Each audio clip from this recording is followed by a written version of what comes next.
What's up, everybody? Welcome to the Pick Six Podcast, CBS Sports Daily NFL Podcast. I'm Will Brinson. I'm your host. It is Friday, October 9th, and we have a Thursday night football game to break down between the Buccaneers and the Chicago Bears. Unfortunately for my mentions, the Bears won 20-19. I think surprised everybody with their victory. I don't want to take away from it, but they were 3 of 10 on third down. They did finish with 243 total yards, averaging 4.1 yards per play. They couldn't really run the ball. They weren't very good on offense for most of the game, but they won. They won. What are you going to do about it? They won, and they're 4-1 now, and those Bears fans are up in the old Minchies. They are letting me have it right now. So Ryan Wilson and John Breach, do I owe Bears fans an apology? That was going to be my first question. Are you right now on the Thursday night post-game podcast going to apologize to he who shall not be named, Joe Musso, and the rest of the Bears fans? I will apologize to Joe Musso. Joe Musso wanted everybody cut halfway through the game. Maybe Bears fans need to apologize to themselves. Right. I will not apologize to Tom Fornelli, Bears fan, friend of the podcast, friend of mine in real life, co-worker of ours. Yeah. Because Tom Matt Snyder. What's that? Matt Snyder, too. I forgot him. I'll apologize to Matt Snyder. Snyder texted me after the game. It was like 4-1 in your face. Oh, he did? Yeah. It actually just texted me a picture of a giant bear, like, wiggling around and, like, dancing. It was pretty funny. I won't apologize to what's-his-face in law school. No, screw that guy. Law school. Yeah, law school. Like, if this guy tweets more than I do about sports and movies. And Arsenal. Mrs. Blanker, your son ain't doing anything. He is at law school tweeting about sports. Oh, no. Oh, Surprise. We got a surprise. He's on the podcast. Oh. Oh, what a great surprise. Oh, it's fantastic. So What a big jam! Sean, I had makes his return. You sneaky little S-ball. Good job by you. So Sean's wearing his Brinson hat sucks, as he should be. Literally, as you called in, Beetlejuice. Brinson was crushing you about not doing anything at law school, how your mom's wasting her and your dad's money. And to prove the point, Devo got you on the call. What's up, man? How you doing? I had to come by because I had to thank Will Brinson for continuing to pick against the Bears. And, like, I should have known when he released his preseason standings and he had the Lions at first and the Bears last. Like, I should have known we were guaranteed to get to at least 9-10 wins just by him doing that. And then every week he doubles down. Look, I got it after week 1. That was a terrible win. I'm not going to take credit for it whatsoever. But every single week, and Ryan has been like the only person on this podcast, and I hate to give Ryan a lot of credit here, but a couple weeks ago, Brinson said the Bears are acting like they're 3-0, and Ryan finally came back and said, well, they are 3-0, and that's why they're acting like they're 3-0. Now, I hate to be the guy defending Brinson here, Sean. Oh, my goodness. I can't believe you come on the podcast. You've been here for 30 seconds, and you have me defending Brinson. You just said he was justified to do it because week 1 win was terrible. Well, their week 2 win was terrible. Their week 3 win was terrible. They lost in week 4, so I understand why Brinson hasn't exactly jumped on the Bears bandwagon. Here's the thing, though. You start winning enough games. It's hard to win football games in the NFL. I understand one bad win, not indicative of things to come. If you keep stacking wins, I think that matters, even if they don't look pretty. And I don't think the Bears the rest of the way are ever going to look pretty playing football. But the fact of the matter is that their defense is good enough for their offense to hang around in games. And Foles is streaky enough that he can get hot for a couple of drives. And this isn't to say the Bears are a good team. I'm not going to say they're on the level of other 3 or 4 win teams. I don't think they're bad, though. And that's what I've been hearing nonstop from this guy in the bottom left corner, is that the Bears are bad. The Bears are fine, and they're 4-1 with an expanded playoffs. They're probably headed for the playoffs statistically. All right, so should I tweet out this picture of you on the Zoom call or let people be surprised by the fact? Let them know. I kind of think it's better if you just let it play. All right. Surprise them. I don't know. So yeah, you're a law school student. What do you know about social media? Yeah, law school student on a school night drinking beer. I will say this: sparkling water. This is I'm taking it in the face on this Bears thing. I get it. That is fine. They should probably be. I mean, can't we agree that the Bears should be? But they're not. That's the point. 1-4. Say it, Brinson. But Say the record no, you want to say. No. If you're gonna do this, the Bears should be. All right. Well, let's give them the benefit of the doubt on luck. They should be 2-3. Okay. Yes, because this game was not lucky. You can say neither team played good football. All right. Well, was lucky about it? Well, let's not. Look, you're here. You can talk some Bears. We don't need to do this full dunking all over me. Nobody wants to hear that for 15 or 20. That's the only reason I came. Brinson, if the Bears make the playoffs, I think you should let Bears fans dunk on you by getting a dunk tank. Except we fill the dunk tank with like live bears, marinara sauce, and bears. Bear cubs. Bear cubs. We don't want them to maul you. Like bear fur and Vaseline. So it would coat your body, Ryan. Gotcha. All right. So Sean, here's my first question, because I was in a heated text thread exchange with Pete, I would kick Prisco, and Nick Costos and Jamie Eisenberg over Bruce Arians' decision to take the field goal and take the lead on 4th and 1 inside the red zone. Yeah. With roughly 4.5 minutes left. And I'll pull up the exact stuff here I was fine with that, and I'm pro go for it all the time. This is such a Brinson move because he's getting demolished by me, and he knows he's bringing up something that I'm going to agree with him on. No, it's not. I mean, he's trying to ally with me. No, I literally got yelled at. Not yelled at. I got told to keep the podcast short, and then Debo, who's like, "Let's keep it 25 minutes," then brings you on as a guest, which is obviously going to make this go an hour. We haven't even talked about anything specific from the game yet, and we're like 10 minutes in.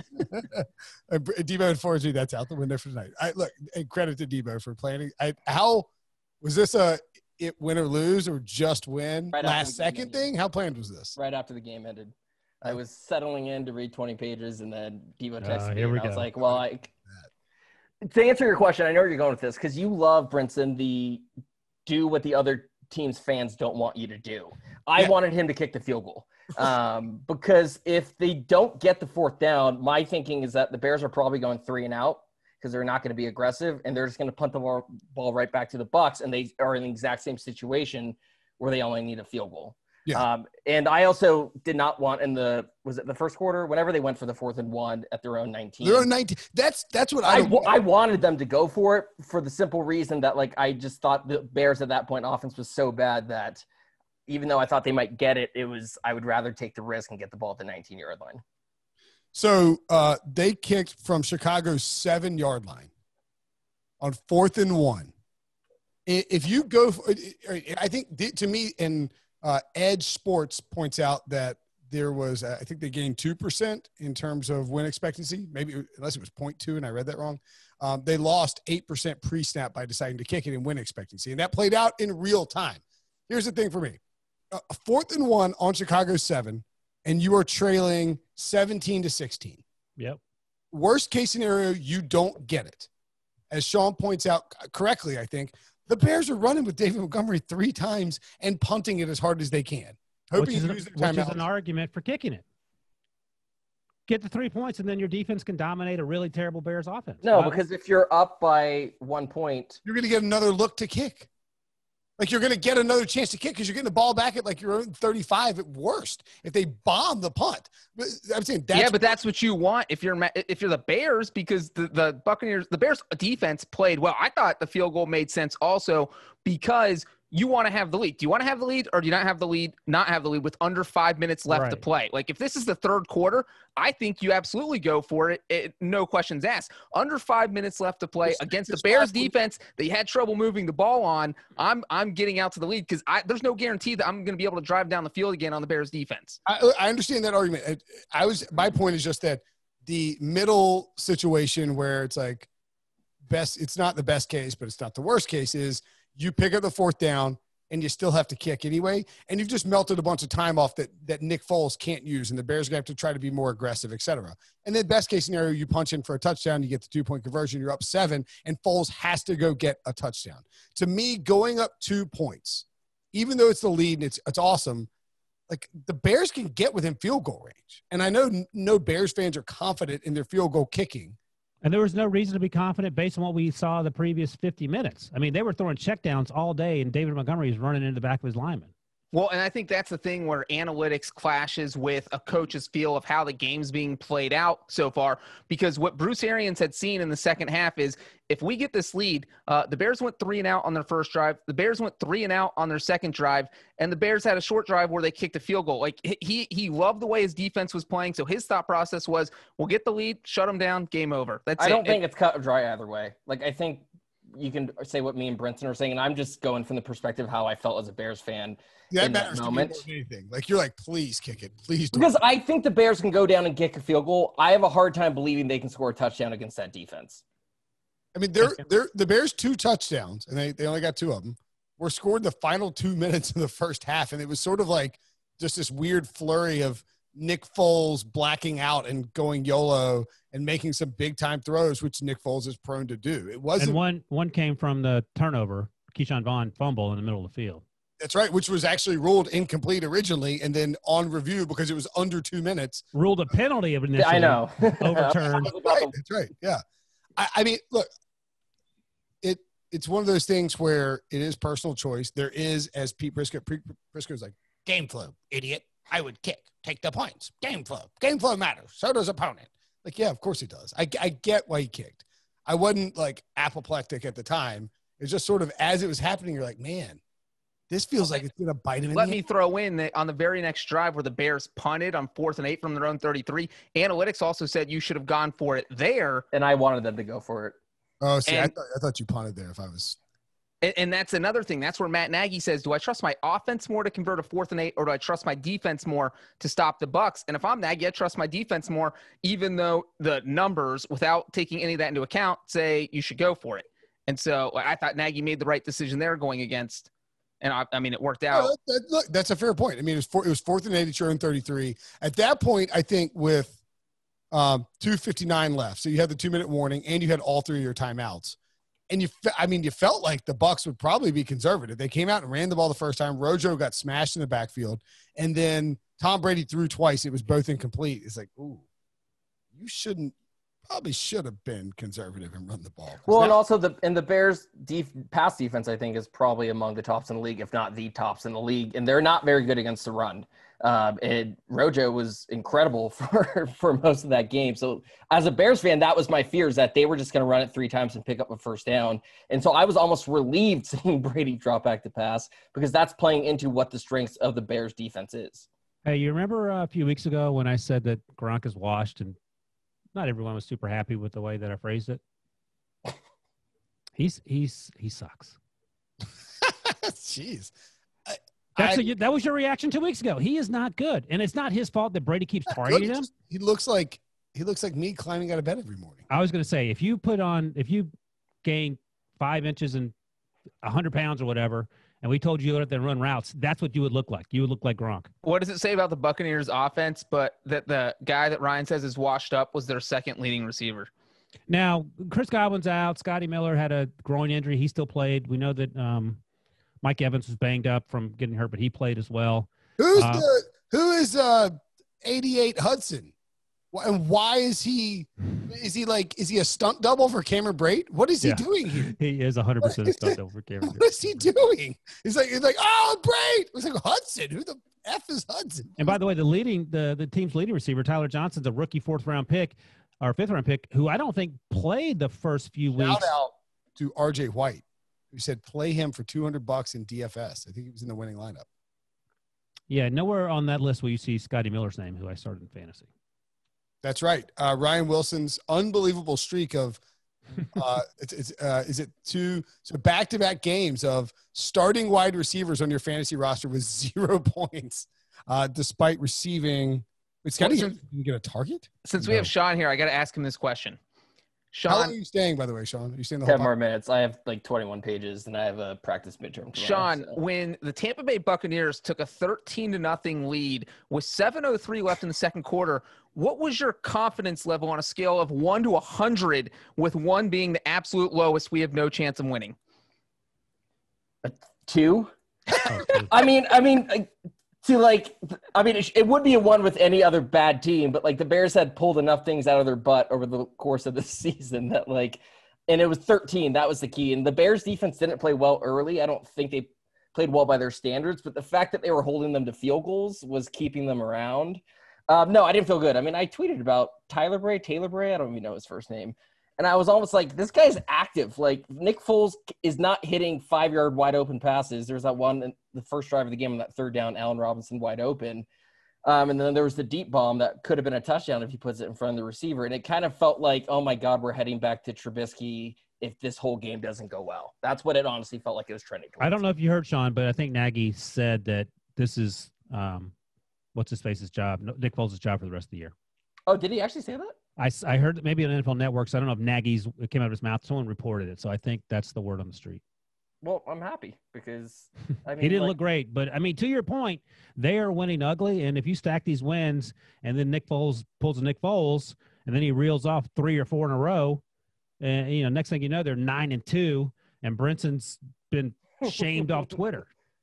Yeah, come on, let's settle down, right? It is pretty ironic that I spent all of last season calling the Packers frauds for like not looking good and winning a bunch of games, and now like. But this is different. Like, this is like worse though. They look worse. No, it's like it's like I don't even know how to describe it, but it's like this. It's like a super homeless, crippled man's version of the Seahawks from last year. Does that make sense? Like a homeless version of the Seahawks. I don't see any similarities between the Seahawks. Let's say like the 2017 Bills with Nathan Peterman. No, I'm saying like, we go. I'm saying, No, the Seahawks kept having to pull off these ridiculous second half comebacks. And then that was all Russ. I don't know how this. It's the exact opposite. It's like the Seahawks without Russ. Like how are they doing this? There's no reason they should be doing this. But look, credit to them. They're 4-1. You're right. They probably are going to the playoffs. And I mean, Foles was 30 of 42 for 243 yards, a touchdown and a pick. The pick, not really his fault, I guess. I mean, Allen Robinson, you'd think he'd be used to playing with terrible quarterbacks so long that he would have known not to pop it up in the air, just slap it down, knock it away from him. David Montgomery, I actually thought looked really good, but the Buccaneers' run defense is very stout. Allen Robinson is his typical self. Jimmy Graham is somehow working out as a signing. He catches touchdown passes. Jimmy Graham is not good. That touchdown catch was amazing, but there's a throw over the middle that was broken up where he stuck his arms out like behind his body to try to catch the pass. I don't know what that was. It's like he's not trying half the time. He's not had the same player for the last 4 years. Fair enough. Let me ask you this. So, by the way, after tonight, quick update on Nick Foles' statistical line, Jimmy Graham's statistical line. He now on the season has 28 targets, 17 catches. I can't do math. 169 yards and 4 touchdowns. The 4 is great. Yeah, that is crazy. He's doing better than Gronk. I mean, I'll give him that. But then he's not good. But I'm not going to defend the signing because I still think it sucked. But he still performs an important fuck. Yeah, and the Bears are so bad at putting the ball in the end zone that like he actually does play an important role in the team. Again, not defending the signing whatsoever. And like Cole Kmet has done absolutely nothing, which makes that draft pick also look terrible. But like he does perform a function at least. It's very specialized. Do we all agree that the last play notwithstanding, just exclude that Tom Brady got outplayed by Nick Foles on Thursday night? Nick Foles had a total Nick Foles game where he looked like crap. He looked like he couldn't play in the XFL for 1.5 quarters, and he looked like Super Bowl MVP Nick Foles for 2.5 quarters. And then Tom Brady looked like a 43-year-old man trying to play football for the whole game at a Tom Brady 43-year-old man level. So I don't know. I wouldn't say it was obvious. Okay, well, look, we'll talk about Tom Brady after the break, and Sean has to go pretend that he has to do work because Lord knows we can't have his parents listening to this podcast and be like, wait, why were you on for 60 minutes? I will be back when the Bears are 8-1. Hold on. We have to get a life update from you. I don't have a life. How is Colorado? It's good. How are the edibles? The same as they were in California. All right. It's legal everywhere. Are you still dating the same girl? I still am. Okay. Is there, anything serious on the horizon? In terms of what? You know, babies, rings. And are you going to make the announcement on the podcast? In terms of yes, no. We need to know. We need to check in. The listeners.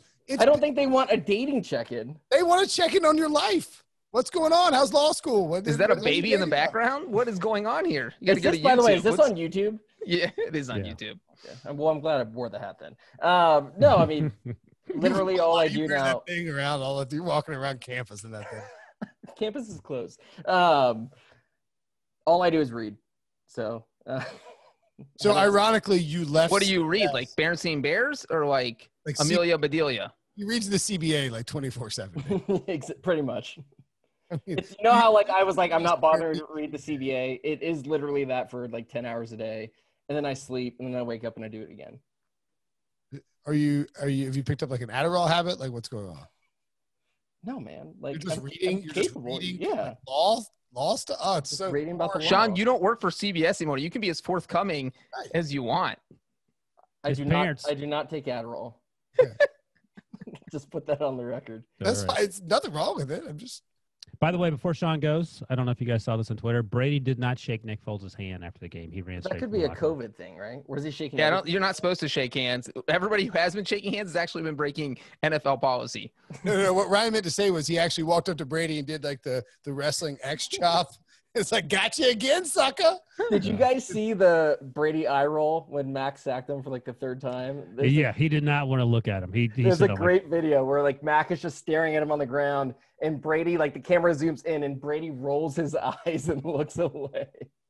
And then also who's the left tackle? The Bucs. Donovan Smith. Donovan Smith is like trying to give Brady a hand, and Brady like won't take it. And then Donovan's like, "I'm sorry." I think that was the same sack, by the way. Don't look at me. And start cussing everybody out. Okay, we'll talk about the Buccaneers after the break. Sean, that was a terrible life update, by the way. Because I don't have a life. It's literally just reading. You just wake up, read law school stuff. He's somehow more hipster than he was before he left. Give us a here's the biggest. He's lived in Colorado for. Here's the biggest indication 2 months. How little of a life I have. Since I've moved from Oakland, I have watched 2 total movies. Wow. 2. And they were both. Which ones are they? Adult films? Oh God, they weren't even like good too. I don't even want to like say it, but actually one's good. I watched The Martian. Great. What are you talking about? And both of the movies were watched when Emily came to visit right before school started. So like, I haven't watched the movie alone. That's the first time he's ever said her name on the podcast. Did you watch Paul Blart Mall Cop? No, we watched The Martian, which is a good movie, and then we watched Crawl, which is like a alligator movie. Did you watch Corky Romano? No. You're wasting your time in college, and that's the stuff I was watching, Sean. Well, this is college. Use a little quick tour around the place there. No, let's not do that. You have this is a YouTube exclusive tour. Nintendo 64? Like, what's going on here? Am I doing what? You have like a Nintendo 64. You play GoldenEye during the day. Do you have a neighbor? Do you have a neighbor that's going to get mad at you for talking late at night? I don't know. I mean, I helped her. What's the other day, so. What is your friend? Or do you have law school friends, or how does that work in virtual law school? It's I mean, I have people I talk to. Like everyone in the class is in like a group me. Do you go get like subsections or like what's? Not for like a month or so because we had another like order come down like forbidding anyone from hanging out. Because cases were spreading, not to law school, but across the entire school. Sean has a roommate who's Tom Brady's age. You do? Wait, you have a roommate? Yeah. You think on my fat income of going to law school, I can afford to? Are you in a dorm or are you in a? No, I'm in an apartment. Oh, you're off campus. Is your roommate a baby like at my house? No, he's Tom Brady's age. You have a roommate that you didn't know who he was before you got there? No, I mean we had chatted on the phone when I like tried to get the place. How old is he? 43. I just told you. He's Tom Brady's age. Nothing's changed. I see. Right? No, I thought he was just making like a hyperbole thing. No, he's actually 43. Yeah. I guess I was like, what an old loser. And I'm like, wait, that's older than me. That is me. That's me. It's younger. It's between me and Ryan. What kind of music does he like? What are we doing? You've lost. You were supposed to get a break like 10 minutes ago. I was supposed to start reading. Debo has quit, by the way. We no longer have a producer. What kind of music does my roommate like? Yeah, I'm just curious. Like, I want to know, like, how does he, like, is he like Oh, this asshole's. I'll say I've Brand gotten new him into again. I've gotten him into brand new, so Oh my God. it's worked out well. It worked out well for whom? This Hey, guy's man, like, he's- give me cyanide edibles. All right, I guess we'll let you go. I guess we'll let you go study. If I see a tweet about Arsenal or Chelsea or the Bears or anything, Chelsea? I don't know. You tweet about everything. You think we get you to stop tweeting about like Chelsea or Arsenal or Whatever. music? You just won't stop doing. Real quick before I go, Brinson, who are you picking for the Bears next game? For me, I don't know who we're playing. I'll be honest, but can you It's just Carolina. ooh. If Brinson does not pick the Bears over the Panthers, that means he's gone full Brinson, where he is just picking against them to spite Bears fans, But, yeah. which is possible. or for me, because I think that, like, again, All right, I'll tell you what. Let's make a deal. Yeah, make a deal. Bears Panthers will have a bet. If the I haven't gotten Bears paid for win- the last bet, so I'm a little bit. No. If the Bears win, I will not only fulfill my clothing obligations to your family, Oh my God. This is you already. but I will also mail you a pint, like, or a collection Oh, stop. of Why? North Carolina's finest cuisines and adult beverages to your little place with your 43-year-old roommate. In exchange, if the Panthers win, you have to mail me Colorado's finest. Are you asking me to commit a felony live on? I'm asking you to give me some, Thank you. You're a warrior. You interpret it incorrectly, Rocky Sean. Mountain oysters. That's all I'm looking for is Rocky Mountain oysters. You can get those in North Carolina. Yeah, you can get those. You go down to a local farm and chop off. Cows nuts. I'm just saying, Sean. I'm trying to think of a better bet. Yeah, because here's the thing. If the Panthers win, there was no way on planet Earth Brinson was going to fulfill his end of the bargain anyway. Exactly. No, if the Panthers win, I'm going to eat some of Colorado's finest cuisine. That's what I'm saying. Sean wearing the T-shirt his mom's supposed to get. Exactly. That's right. I don't even know if my mom wants it anymore, to be honest, now that I'm not on the podcast. You're literally on the podcast right now. He's not getting But paid. not He's doing it like- for free. Yeah, and I've got my crappy, I'm He's back. I'm back donating to his time. amateur. Yeah, All right, Sean, before you go, what are you reading? What tell us in 10 seconds so we can get out of here. civil procedure, Oh, God. or as they call it in the business, Civ Pro. Oh. You're lucky when Brinson was offering to perform a contract that he had already promised to do that I didn't go into contract legal talk because I was almost about to. My contract I've been a certified paralegal. My dad's a lawyer. Okay, it's time to cut off Okay, Sean. yeah, we're done. No, right, Sean. Are you kidding me? There He's you go. asked me what my roommate listens to. Good to see Actually, you. funnily enough, he listens to a Ugh. lot of like Colin Cowherd, like First Take. Like it's a reminder that like a lot of people I guess I can diss First Take and Colin Cowherd. I'm not gonna do this anymore. But like it's a reminder that like people who aren't like on Twitter and aren't like on the internet, there are people who actually do consume this like every single day, like in the background. Your roommate is like, he's like, I got to read some Civ Pro and like fires up First. I have That's- Stephen A. Smith just like jabbering in my That- ears. Stab my face in the eyeballs. In his defense, that's to drown out the brand new and Sean talking stupidly about Arsenal. I need this to focus. He's like, well, that's fine. I need this too. And cranks up First Take. All right, buddy. It's Bye, Sean. Good to see you pal. guys. See you guys when the Bears are 8-1. All right, that's the Bears talk for the podcast. Man, I got to Debo. So how long have you been thinking about that? That's a good plan. That was good. That was well planned. No, I mean, it was all cultivated because of you and your Bears hatred. You know, at some point I knew that I wanted to bring Sean back onto the podcast at some point during the season, but you definitely spurred that on over the past couple weeks, today especially, and the Bears 4-1 start didn't hurt matters. So after the game, send him a quick text. I don't know. Okay, sorry, go ahead. I was just going to say, Sean's been just vindicated all season. The Sean McVay, Doug Peterson game, and now the Eagles look like trash. This has just been the year of Sean, but he's not here to gloat anymore, which is probably for the best. It is. It was unbelievable when I'm like ranting, like thrashing Sean. It was Yeah, that's great timing. bing, bing, and I was like, who's entering the Zoom? Oh no, it's definitely Sean. It's Brinson sucks. Yep, where the Brinson sucks at. Anyway, all right, look. But you know what? At least I didn't forget it was fourth down, like Tom Brady did. Bruce Arians, as breach notes in Slack, claimed after the game that Tom Brady did know it was fourth down. That's hard to believe, Breach, because Tom Brady throws a pass well past the sticks, an aggressive throw that was sort of like all right, if I get this on third down, then if I don't get this on third down, I'll have a shot on fourth down. And then holds up four fingers, which, if you're on defense, no fingers. Offense, usually four fingers indicates it is, in fact, fourth down. Do you think, Breach, that Tom Brady knew it was fourth down?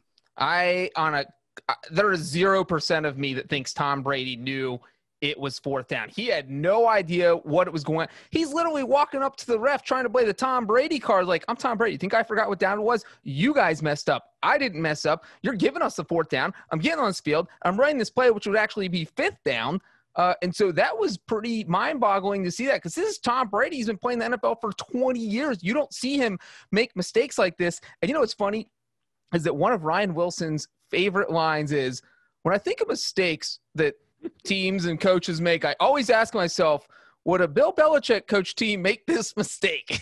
And ironically enough, I think the answer is no. And now that Tom Brady is playing for the not as disciplined Buccaneers, this happens. This was totally mind-boggling, shocking. I mean, this is everything. You just don't see someone like Tom Brady making a mistake like this. I don't care what Bruce Arians said. Brady did not know what down it was. I will say that, it's worse, but it's basically the same thing as Brian Hoyer did for the Patriots at halftime when he took the sack. Yeah, but there's that's halftime. That's not the fourth quarter. Getting his fourth down is way more embarrassing. And not only that, the only thing that Brian Hoyer and Tom Brady have in common is that they're both humans. After that, the conversation ends. Played for the Patriots.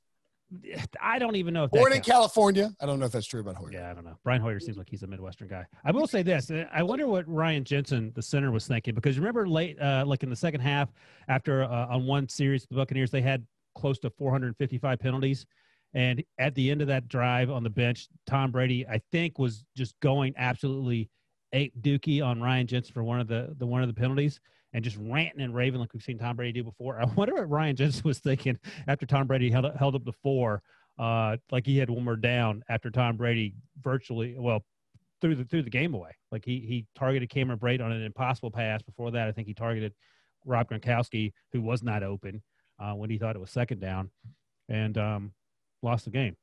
And I also wonder why Bruce Arians defended him after Bruce Arians has been shown he's willing to throw Tom Brady under the bus like he did a few weeks ago with those interceptions in the Saints game. And this time he's kind of defending him, which is when Brady's not a rookie. If this is like Joe Burrow or Justin Herbert, I would get why the coach is being protective. You don't want to throw your rookie under the bus, but Bruce Arians has already done it. So I was surprised that he came out and defended him after the game. Well, remember, he sort of walked back the interception comment after the first week, and then he later walked back the Gronkowski comment when he told me, we don't throw the tight ends in this offense. So you sort of, that's at least something to monitor going forward. And this is not a game that the Buccaneers could not lose. They were 3.5-point favorites when it closed. They opened up 5.5-point favorites. They were up 13-0. Felt like it should have been 17-0 easily. It would not have been crazy if they blew out the Bears, but the way they lost is troubling. The way that they lost is troubling. What's more troubling, it's just they had a chance to really open up that division. And now the Saints are hosting the Chargers on Monday night. The Panthers are playing the Falcons, so that's going to be one of those teams. The Panthers could get 3-2. Panthers could be tied for first place. And then they just have to beat a winless team. Then they just have to beat the fraudulent Bears next week, and all of a sudden they're 4-2. One thing I will say about the Buccaneers, though, is that besides the fact that they need to do better, they got held to so many field goals. You got to score a couple touchdowns on those drives. If you just get one more touchdown, you win this game. We already talked about the 4th and 1, but I think one thing we did not talk about was the insanely horrible roughing the passer call on Shaq Barrett on 3rd and 19. You call that. And so that was late in the 4th quarter. The Bears ended up punting anyway, but this is the difference between the Bears punting at their own 16 and the Bears punting at their 33. And a big reason that decision ended up working out, that's the analytics when we talk where you could have gone for it, is because the Bears pinned the Buccaneers so deep. Well, you're punting from your own 16. You're not – you shoot out a 50-yard punt. That's still only going to 34-yard line with no return. So And if you have a 5-yard return, now you're at the 40. The Buccaneers have really good field position, and that's a game changer because now you only need about 25 yards to get in field goal range to add on to your lead. So that was, I mean, there were some very interesting officiating calls in this game, to say the least. 11 penalties for 109 yards for the Buccaneers. And I mean, I get that Shaq Barrett penalty should have been 10 for like 90 something, but the Buccaneers were still doing a bunch of stupid things that whole game. Yeah, I spent a good 5 minutes on the Pick Six podcast show on HQ on Thursday afternoon, extolling the virtues of how well this offensive line has been playing. And the lasting memory after Tom Brady holding up a 4 was Khalil Mack hip-tossing 320-pound Tristan Wirfs after a sack. And that is Tristan Wirfs is a wrestler, by the way. Tristan Wirfs can jump out of a pool and land on the side of the pool. And Khalil Mack treated him like when you throw your kid around at the bouncy house and your kid's just going for a ride. Okay. Well, you don't toss your kid around the bouncy house? Yeah, I do, Ryan. And she can't even walk yet, so it makes it more fun. Yeah, Brinson's face was the face of – kid's 7 months now? Is that right? Not yet. 6 months. 6 months old as of Wednesday, October 7th. So that's great. 6 months and 2 days when people listen to this. I was texting my cousin who's pregnant, and she's we just texted about something. She was like, I was like, so wait, what's the due date again? She was like, January. I was like, January. I was like, I thought you got pregnant, like found out you were pregnant like last week. What's happening? you don't see anybody for months. And all of a sudden she did me. She was anyway. The Buccaneers were really sloppy. The Bears didn't do anything too stupid, it felt like, for the most part, right? No, and their defense actually got better as the game went on to the point where Tom Brady got flustered. Yeah. I mean, and you mentioned Khalil Mack and that toss of Tristan Wirfs. He also had a move on Donovan Smith where Donovan Smith gets too far. He gets set too far outside, and Mack's like, please, dude, and just glides inside. I mean, you would see this occasionally with the Patriots, but not very often where Tom Brady would just have to take – like you would see it all the time with Peyton Manning. Where the give up sack? A free rusher would come flying in, and he would just drop. You almost never saw that with the Patriots. And then the give-up sack, he had a few give-up sacks. I mean, he was there for 20 years. I can think of like 5. But the stat that I said today on Thursday afternoon was he was getting sacked 3.1% of the time through the first 4 games. That's how well the offensive line had been playing. Last year in New England, 4.2% of the time. Well, that flipped. So, yeah, there were a lot more give-up sacks on Thursday night, it felt like. Yeah, and I thought that, you guys said the Bears never really shot themselves in the foot. But the Bears won this game. They only had 2 drives the entire game that went over 40 yards. And they won this game. And I thought one of the biggest mistakes, even though he got hit pretty well, was Vaughn's fumble with under 2 minutes left in the first half. They're punting, and the Bears would probably running the ball and taking knees. Exactly. And then instead, Chicago picks it up at Tampa's 27-yard line, and they score a touchdown 4 plays later. So instead of the Buccaneers being up 13-7 at halftime, all of a sudden you're trailing 14-13. And if you're the Bears, what are you good at? Your defense is really good, and you're leading at halftime. So that gives you a little confidence, a little swagger going into the half. And, you mentioned that the Bears they had 1 drive over 50 yards. Well, in the second half. 2. Is that right? 2? Yeah. I'm only seeing 1 over 50. They had a field goal drive that was like 59. It was 45. Oh, it was 59. Yeah. Sorry. Yeah. And then a touchdown drive that was 75. I was thinking of just offensive yards. Well, the Bucs didn't have a single 1 over 60 in the second half. They only had 1 over 60 in the first half, but including that. Sorry, I keep looking at the freaking gross. Anyway, they didn't have 1 over 70. The Bears locked them down. They locked them down, and we're not going to let them score a touchdown, and that's the difference. Like the Bucs settled for 2 field goals in the second half, and the Bears were able to capitalize and do just enough to get the win to get the field goal. And look, it's an NFL season where we don't know for sure that everybody's going to play 16 games. Every win right now almost feels like, like in DraftKings where like you designate a captain to get 1.5 points. Like a win right now, because you just don't know how you're going to who you're going to have week to week. A win is like 1.5 points, it feels like. And the Bears, that means the Bears have 6 points right now. I mean, I was half joking that if the Titans keep getting new COVID cases and the NFL never makes them forfeit, they're going to get the number 1 seed in the AFC playoffs because they're going to be 3-0. They're going to be the only undefeated team. And that's kind of what you have here. And like the Buccaneers, we talked about the NFC South race for a second, but like you just look at next week, their next game, they're playing the Packers. They could very easily be 3-3 after week 6. And all of a sudden, we're talking, it's not as bad as the NFC East, but we could see someone win this division with just 10 wins. And so we thought this was going to be a 12 or 13 win division winner. Here's what Tampa has coming up. Packers. I love it. Packaneers. I'm going to hashtag Packaneers. Packaneers. You just pulled a breach. Oh, my God. There it is. Green Bay Packaneers. Love it. What does a Packaneer mascot look like? So you don't want to know. Then they're at the Raiders, which feels like a game they should probably win. But like the Saints lost in Vegas, like that could go either way. Right. Then they're at the Giants, probably win that. I'll agree with that. Saints at home, I think that's a coin flip game. At the Panthers, and then Rams at home. Then what's after that? I haven't expanded the little Google. The Chiefs.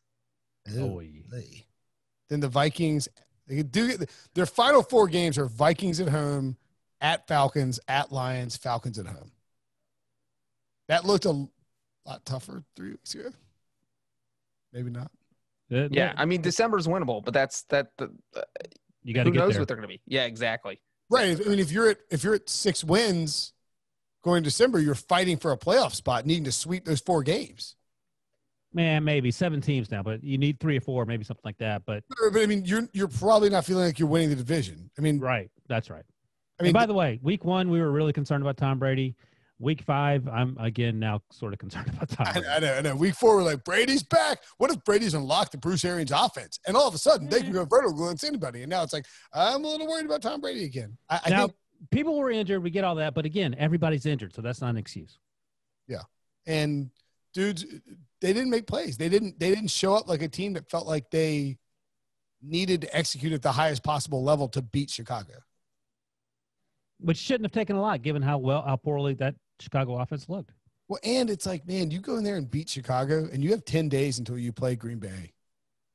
And, like, you're 4 because they would have been 4-1, right? Yeah. Maybe 4-1. You're like, all right, we take down Green Bay. All of a sudden, like, we feel like we're in control for the number 1 seed in the NFC. And now you're like, oh, we sort of really need to beat Green Bay at home just to. And Breach, is there any chance that this Green Bay Tampa game gets moved to Thursday? I think they would have announced it right now because Tampa would need to know. They need to prepare, because they would start that preparation. Why would the coaching staff would do it? What? Oh, because they're moving because there's not going to be a Thursday game next week. If Bills Titans is Tuesday now, we don't have a Thursday game.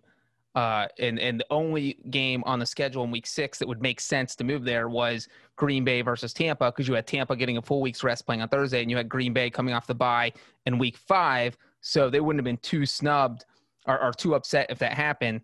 But I think they would have announced that today with the rest of the changes because if they announced that, say, Saturday, Bruce Arians would be like, wait, so now I have to play on Thursday and I'm only getting 4 weeks of prep for this or 4 days of prep for this. So I would say probably not, but who knows? It's COVID times. NFL will do anything.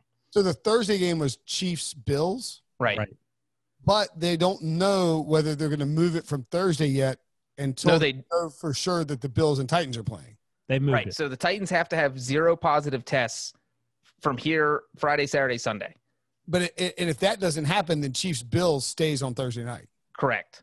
Yes. So there's no way. Okay. So they're either – and don't forget that Thursday night is the presidential debate. No. Is the Joe Biden talking to people TV show. They moved it to virtual. One candidate pulled out. The other candidate pulled out. So now, as Breach has pointed out. One of the candidates said he wouldn't do virtual? Right. Why not? That's a question that only – Podcasts all the time on virtual. That's a question only – Nixon and Kennedy did a virtual debate. What's virtual has a mute button, and some people don't like that. Okay. I guess it was Biden. By the way, if anybody needs a mute button besides the presidential debate, it's me and Breach.